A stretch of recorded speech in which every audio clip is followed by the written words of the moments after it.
voin hi January ni som pani kumsang ni som ni panga pathian ni ani a thlir tu le ngai thla tu te chibai ole nimin pi lama vai tin lama bi pani tuiruanga sangamana kal chin riat lawa om zui ta te zan chungchang report tlang pui kan an post to a mi pakhat rong bu to ni in tuya cha sual ngai an lo ni a pakhat zawk hi la zon mek ani tuna upa lal om puya ne na tang bokin report kan ngai thadona tuna ilo somang o ya hei tu thar kan an ya kan luang mi bote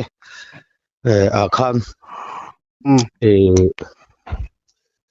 dar khat le achan ve cholai a khan kan mi bo pani wal nuai le laldi saka a khan pakhat zok laldi saka hi khulai an thom no nu chiana suar thlang chia li aloma chulai a chuan ron lang an mu ani hela pakhat zok hi chu lamu lo ani ri tu na ri chuan azia lo hle ma ya na chin kan wai me information an ron puanga tangwal in tal leitur antia tu a hian ladi saka zok hi anam buai pui anga khuta hmuna te ti an song bolanga chuan ai tu na alanda na chuan ruang te ron thlen huna hian reilo te ang te hi ina te han lu pui zok an chal pui zoka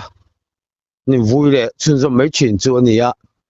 ku tiang tur lo chuan kan ngaya chan chu wai me lama cho information a than leingal tur ti khan ya mo ani chumole ani chuanin acting e khalaya iran boy pui na kong akhan an che sual ngai ni ti khan chin to ta ka chuan bozon anga in kan kalpui chung khanin khothen oma te khoi atang na mo kha tiang ron thok chuak ve ten omem hei nia helai voin lama te po chung hul lam chuan khu ta ani han chan an zo omna khoilai cheng an kai hi ka thelowa chung hul lam po voina an lau la sang ve a khu telma tin helai par bung manipur kan ko then om nai vai te po hian nan sei manga hi chuan ruang mi bo son akha to ka chuan kan tin fe to ta ya ta lo ni ta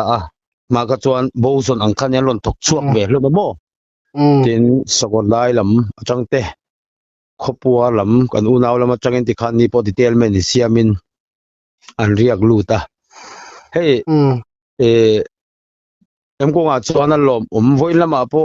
helai chiat to kan ti men bo te chung te in leng ve la po yan ti chu tam man to ni voin ve la pakhat zok ke ma mu lo ani chuan ti hei rin dan sang khatam man viawa ani ani chuanin acting e in an rin dan de wan chet sual dan omang vel kha rin dan in neyam tila rin dan kha chu ni soi kha chu thiang pura nga nya rin dan soi thianga ma se ne social media te chak to a zong ang te kha wati kha ni lo lam de ri loi thia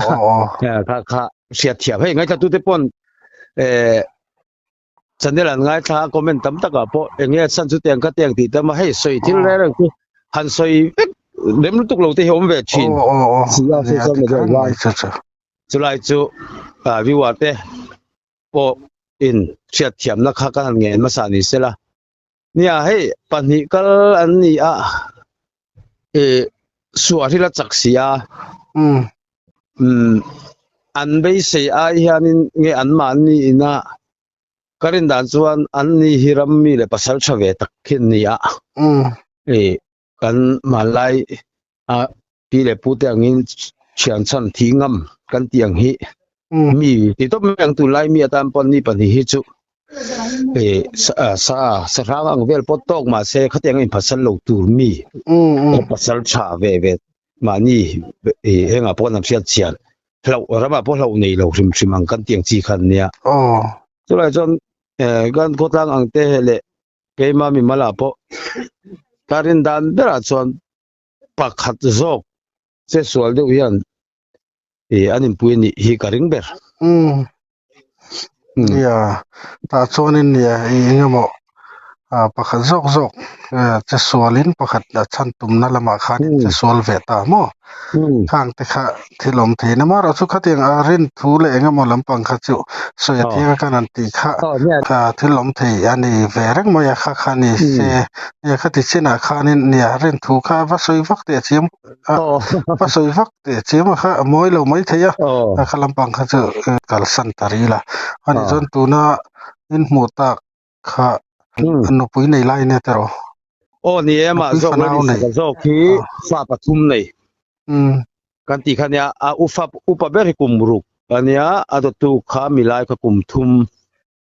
an te ber hi tharuk khania mo kan soyang khan te ber phei chu ni kum lama te po ai zo lama doctor khatia nga dam doina enkol char sel na thalo kan ti mo doctor te po na beng hian thilo se to lo wang an ti chu tu la po na pa tiang vela apa hian rem thore hian nei lo boka tu na hian tiang an ti vel po hi an man ni an puite pizon ten an soya po bengdar hian no te tan hian amana to tham sia chu nei sak nei ngei kha adu pui si an lom ve mei chete pathum jinga pai chete nei chunan ni bok ne na mel te polo tha felve ka na pa hian lom ko pa chu bengdar te to si atia chu tiang arem rema khang tur tuak ve boy pui kha ania chu na leina tom angreng khop mai apoi ina zelo hle maya chuanin engtin nge tuna hian pakhat zawk kha azon na hi engtin nge kalpui chun zomin tum tan tuna kan ne tiang hian kan soyang khan helai kho che ve le hemi kho chung po the group detail men siam khan ne bu khrang mo tenga pakadam mu mai la pakhat la chin chang la hriat lo ni kata chu wangin tiang khan apakhat hi chu an boy pui chun zom asan chu pakhat mu wanga khan pakhat khala tata wangin tian detail men po ngai ang rengin an la kal puyang dit sakha afanu tiro kha dam do ina omiti kha ni kum lama dam do ina kha teng en kol risel lo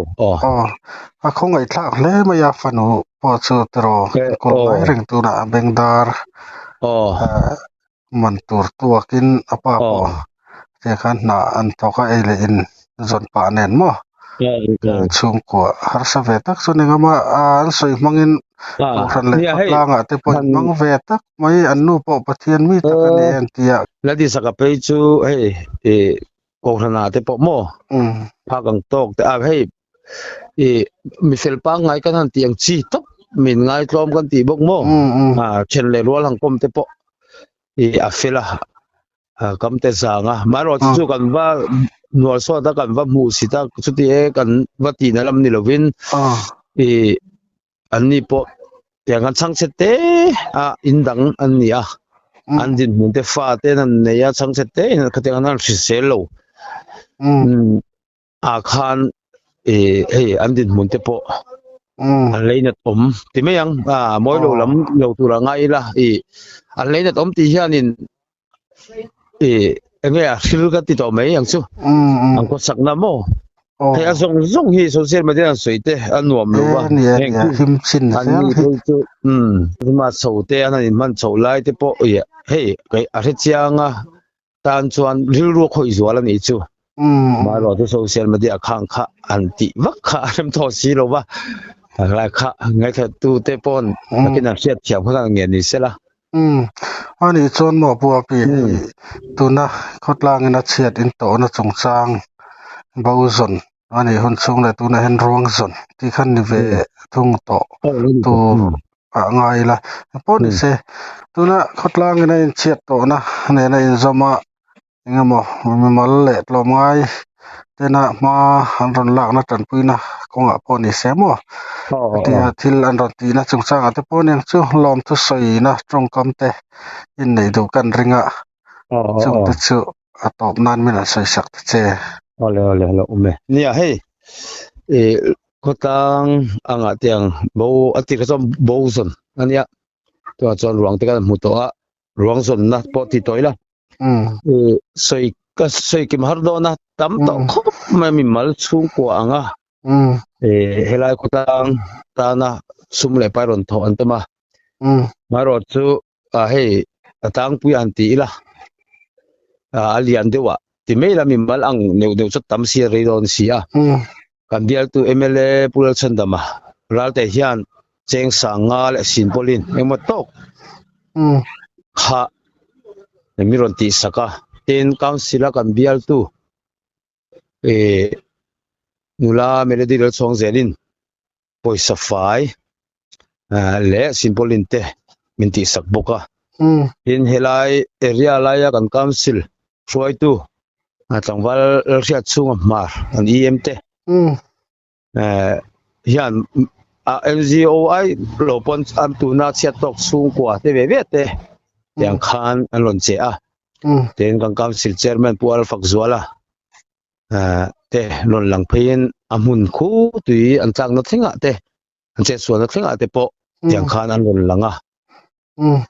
ten hei vai tin welfare te an ti chatak set boka tiang om hian sum le pai tin en te an lon che a tin ya kan so yang khan mimal an tamani kotang tianga kan chiat to chung chang a hian soi se ni lowa tam sia tiang khan a kotang a hian nakina arem le zel le update om le huna chuan du le thu thar dang om le huna chuan mingmal pon avai kim tur pon lon ti kan tum tonga na tu chuan lu thar te om ve reng bok sia tianga khan le khochen omanga te sum fa ya GP in a tiang kan kotang khoi tu te na lon pe an tamani khang te kha an chunga lom thu kan soi ni sela hei tiang kan lom thu soi tur tama khochen oma chang te a ron kalmo hei mani tha le zung